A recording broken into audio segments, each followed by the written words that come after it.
Tigers were out-executed at the end of each half, but the beginning of the game was every bit as crucial. Let's talk about it on Locked On Mizzou.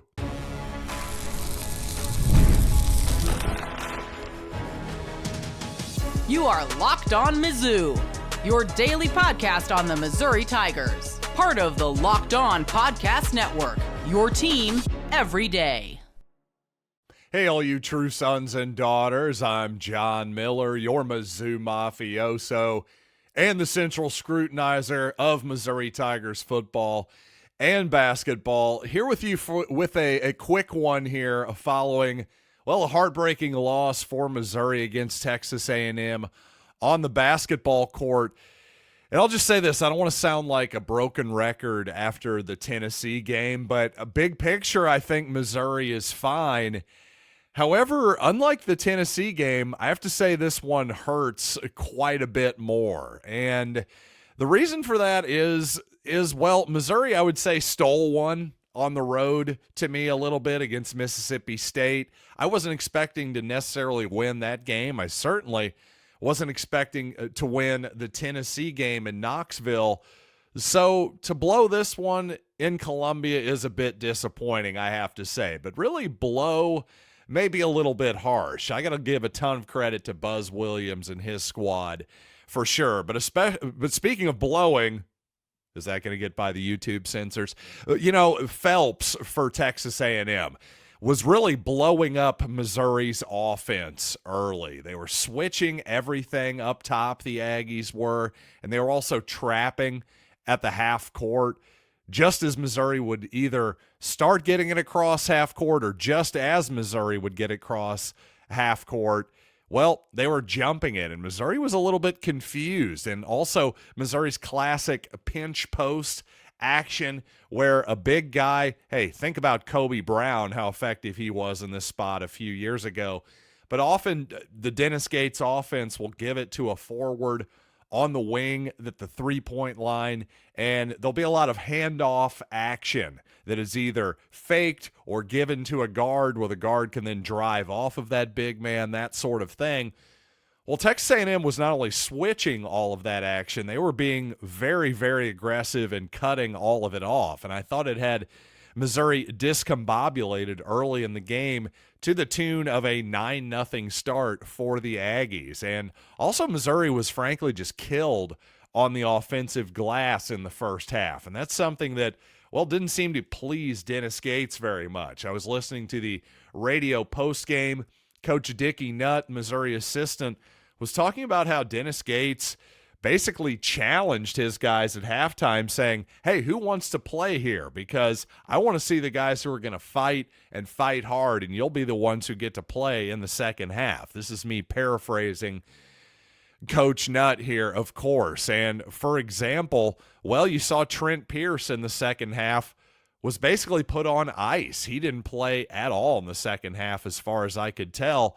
And really, yeah, just got 6 minutes in the ball game from what I could see, which I don't know exactly what Dennis Gates saw that was that harsh against Pierce. But anyway, in the past, it had seemed like Pierce, even when his offense wasn't necessarily there, felt like an important enough piece from Gates' perspective that he would throw him in there. And also, well, Marquez Warwick, a guy who has seen sporadic minutes this year, to say the least, was relied on in the second half and especially the last 10 minutes or so, not only for his offense, but for his playmaking too, as he was basically the de facto Missouri point guard for most of that second half, as Anthony Robinson and Tony Perkins mostly watched for the bench. I got to be honest, I could have used more Tony Perkins in the second half. I thought he was one of the guys who did not look afraid, especially aggressively taking the ball to the basket. But, maybe that's just me. But while the Aggies definitely beat the Tigers handily on the glass in the first half, I thought Missouri hung in there great, if not winning that battle in the second half. And also Gates and company clearly made an adjustment in the second half. I thought going away from that pinch post action and mostly just moving the ball around the perimeter, trying to find the right matchup that they liked, and then driving, taking the ball to the basket aggressively and kicking out for a drive and kick if necessary as well. And obviously that was a lot more effective for Missouri for the most part. Tigers actually, when they led 56-51, the under 8 timeout, I really felt like our depth, our leadership, our senior leadership, all that good stuff, and frankly, Missouri's home court, which is about as good as anybody's in the country. When it's a loud atmosphere on a Saturday afternoon in Mizzou Arena, that type of deal, it's about as hard to win there as any place in the country. I really felt like the Tigers were going to take it home, and that's why this hurts, because I was really thinking Missouri was going to be undefeated at home this year. Well, that's obviously off the table. I thought the Tigers would maybe take advantage of the Auburn loss to Florida, baby, and maybe have an outside shot still at taking an SEC regular championship, and really even more importantly, more realistically especially, I think the goal for Missouri still has to be a top 4 seed, a double bye in the SEC tournament. Obviously, that's still out there, but if Missouri had won this ball game, well, the Tigers would have been tied for third with the advantageous tiebreaker over Florida, so that would have been a de facto third place for Missouri. Well, now the Tigers are tied for 6th with Ole Miss. Of course, Missouri has the tiebreaker over Ole Miss currently with that head-to-head tiebreaker as well. So, again, this isn't anything to hang your head about if you're a Missouri fan, but man, that 1 or 2 bucket difference sure does feel a lot different at the moment, doesn't it? And since I believe the Aggies won the game at the beginning and the end of each half, let's talk about that execution and a lineup at the end of the ball game that I would question from Dennis Gates. But you know what? Quickly, I want to remind you, of course, Super Bowl 59 is here tomorrow. 1 game, 2 teams, endless possibilities. And whether you're talking about predicting the first touchdown, calling the MVP, the coin toss, FanDuel makes it so easy to get in on the action. Live betting all game long. You can adjust your bets as the game unfolds, therefore, and feel the thrill from the kickoff to the final whistle. And as you know, I'm a fan of just taking, quite simply, Patrick Mahomes at the plus 110 to win the Super Bowl MVP. If the Chiefs win the game, I think Mahomes is going to win the MVP. Not exactly a stretch there. Show me a time in history when, for example, Michael Jordan won and didn't win the MVP. I think it's very much the same with Mahomes. So download the app or head to FanDuel.com to get started. Bet just $5, and if you win, you'll score $200 in bonus bets. That's FanDuel.com. Bet with FanDuel, official partner of Super Bowl 59.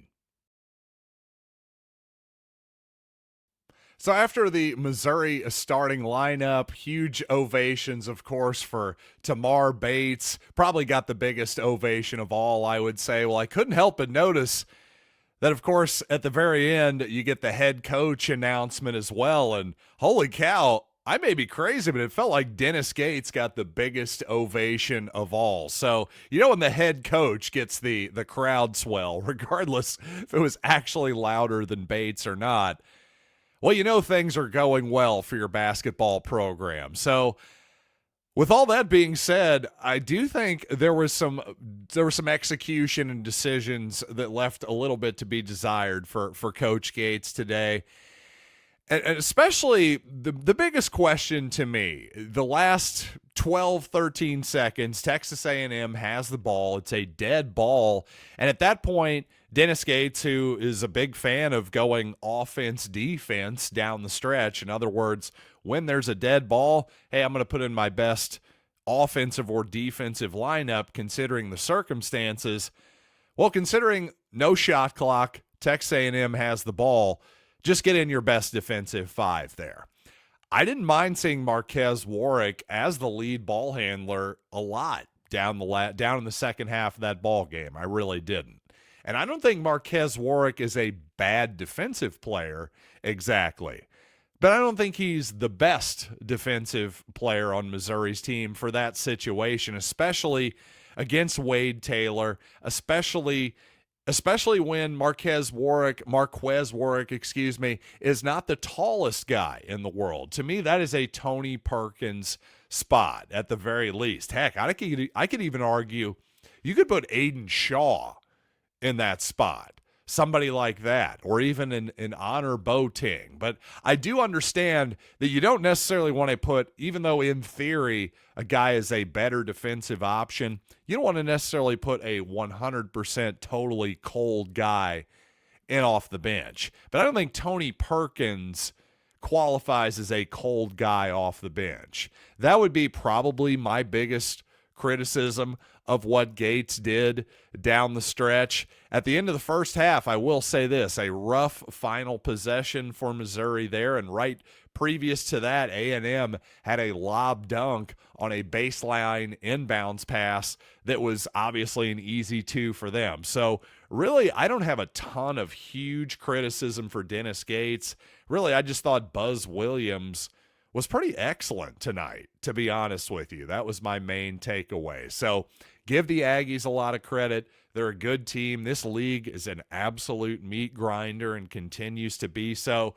So long term, my prospects for Missouri really haven't changed a lot. Unfortunately, this was a big loss in terms of the standings. The Tigers need to hold court at home as much as possible. So, maybe you could afford one more loss at home to Alabama. Any more than that, you're starting to get a little worried about the seeding in terms of, hey, we were hoping to get 4 or 5, maybe even a 3, something like that.